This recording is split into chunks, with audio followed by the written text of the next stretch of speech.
Okay, hi again. Okay, do another update. This will be the third update. Okay, as I mentioned before, this heater channel sill didn't fit the body terribly well, and I had an issue with it not meeting on the side, and then I, remembering that I had taken a buckle out of the floor pan on this side, and what I'd actually done is tipped the outside edge where it bolts on down. So I just put, after I'd bolted it all on, bolted the sill on and the body on, I just jacked it up a little bit and it brought it up into place. I still have a gap here, which had the same on pretty much on the other side, because this was sticking out wider, so I've had to hammer it in, and in hammering it in, it provided a gap, made a gap, so I had to put a patch in there. I also put a patch here because the previous owner had patched it and patched using solder, and when I tried to weld over it, it just fizzed and everything, so I cut that out and put a new patch. This is open here for a reason. First, because it had rust in there, rust around where the guard actually bolts on, so I'm going to have to weld a nut onto a plate on the inside and weld it in. But I've also had the bracket out that has the threads in it for the door hinge, and I've scrubbed and treated that, and I've sprayed a rust converter all up inside it, which is why it appears black. I'll show you the rust converter. This is, in my opinion, about the best you can get. This is an Australian made product. It's expensive. This little bottle cost $22. I got that from the local marina. It's also handy having a spray nozzle. Wear gloves because it goes all over your hands. But the good thing about it is that you don't have to wash it off.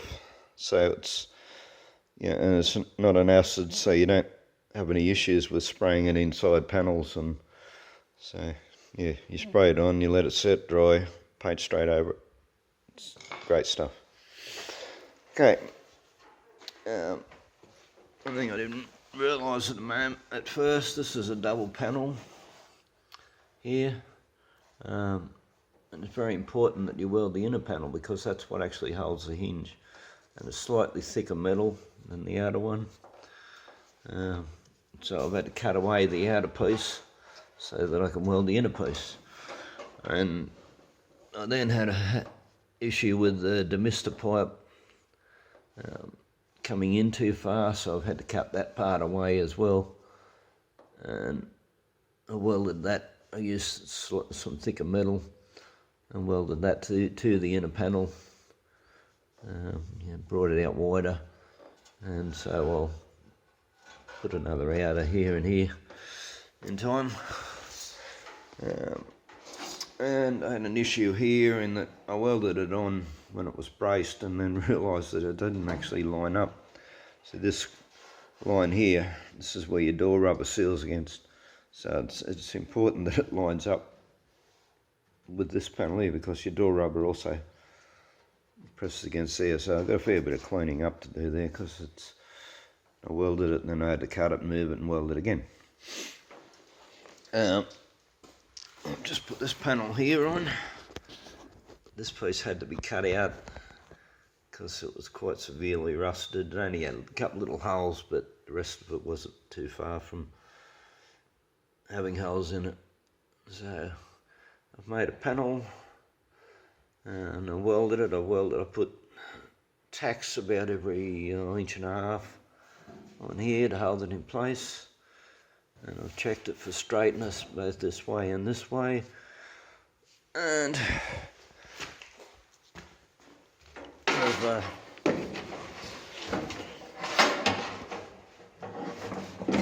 welded it on the inside. Here's a piece that I made. You've got a bend here or fold, and then you've got another fold, and I was able to weld the lip strips up about bit less than half an inch, and so I welded the top edge of the lip onto the sill. I'll go along underneath with a bit of fish oil inside it, and then clean it.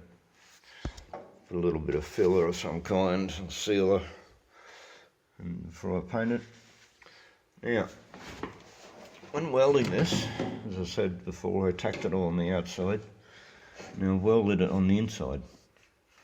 Now, and the reason being is there's only a little tiny bit, there's only the tacks that need to be ground off on the outside now. And I had an issue once before whereby I done a good weld and then I buckled it with the heat from the angle grinder. So I didn't want to have that issue again. And not only that, you know, your weld doesn't always penetrate right through. So if you can do it and not have to grind it off, you've got a much stronger job. See, if I was to grind all that off, it then becomes thin, and you're also grinding, you know, even though it's only slightly, this metal's not thick, so any slight grinding of the metal around it is weakening it. So yeah, by being able to leave that as it is, it makes it a whole lot stronger. And what I've done is I've done a weld about a centimetre, probably the width of my fingernail, and I've turned the heat up to 4 on my MIG, which is a very old MIG. It doesn't do that great a weld, but yeah, and you know, because you're not doing a welding run, you stop start, you're basically just doing a series of tacks. So you have to have the heat up enough so it will penetrate it. And as I said, I did a weld of about a centimetre, and then I get the get me compressed air. You don't put it straight on the red hot metal. You firstly go to the bigger panel. This is the panel that will bend, this up straight flat panel. That's what will buckle. So you come down and you start cooling that bit, and you go down and around it, and you work your way into the weld. You know, if you put it, straight onto the weld, onto the red hot weld, you're actually hardening it, and then it's becoming brittle. It's, you know, likely to crack down the track, you know, if the panel flexes, and so yeah, you don't want that. So as I said, you work around it, work in to the centre, go around, and then, you know, when it's no longer red and it's cooled down, then you work into the centre and cool that. And that's what I've done. So I've done a centimetre there, cooled it, done another centimetre, cooled it, another one, so on, so on.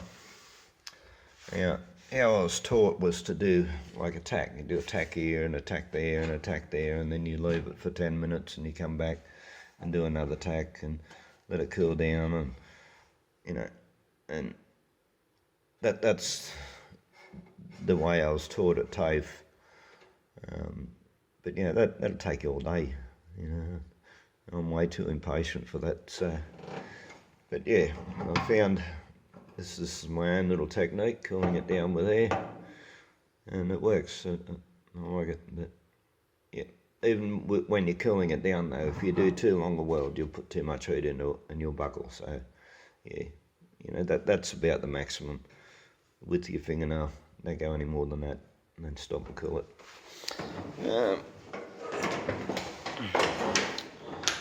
Okay. The other thing too is before you do any of these welds, you put your door back on, get it all lined up, and I found in this it was sagged. It was sagged actually before I welded that in, and so all I did was I just have it almost closed. I just grabbed it at the bottom, just pulled it up, and it stayed put. So yeah, it's all good. So yeah. Anyway, as I said, I'm really quite happy with this. This has gone well. There'll be, you know, grind a few of the little dags off the tacks, and there'll be a little bit of putty over it, and it'll be, you know, 2 to 3 mil maximum if that. So yeah, that'll be quite good. So anyway, there you go.